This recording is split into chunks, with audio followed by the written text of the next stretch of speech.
Hi, this is Bob Iaccino coming to you from the CME Group trading floor in Chicago, talking NASDAQ futures. NASDAQ was the best performer on quite a dismal day for the equities. All three indices fell, but the NASDAQ held up the best. The S&P was down well over 2.25%, the Dow down almost 2.5% on the day, and the NASDAQ down right around that 2% level. People have been calling for corrections in the indices, saying that the indices were overbought, but there was really quite a bit of sort of stomach panic in the way that this happened. The VIX rallied and people seemed to act as if this was something more than a correction or at the beginning of a correction. We're not even at a correction level. We're still up 5% on the year in most of the indices, including the NASDAQ. NASDAQ still up 5% on the year, and we're not quite down 3.5% to 4% from the all-time highs we saw last week. So not really a big deal, but it felt like a much bigger sell-off than it was, and NASDAQ was the best performer of the three in that sell-off. Now, part of what that sell-off was driven by was the release of the Devin Nunes memo. It accelerated in the selling after that memo came out, but the selling started with the non-farm payrolls data.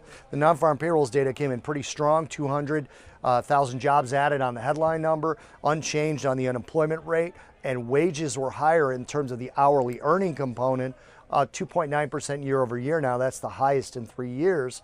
However, we did see a little bit of a shrinkage of the work week, hours worked. So net, people actually brought home less money. But overall, the number was considered a strong number. This is something that's typical of increasing productivity, which is a good thing for the economy, especially for the tech sector. So that should overall seem good for the NASDAQ, but it drove interest rates a lot higher. 10-year got to 4-year highs at over 3.83% on the yield side, and the probability of a Fed rate hike went above 77%.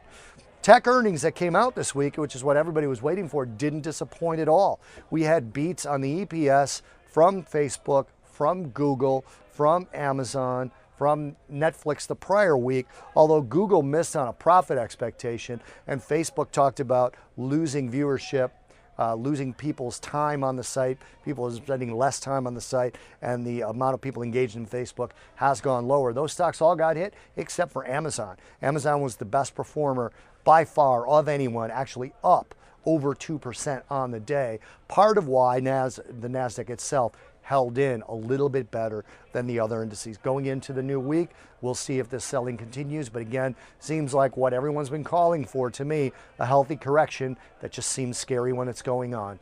This is Bob Iaccino talking NASDAQ futures from the CME Group trading floor in Chicago.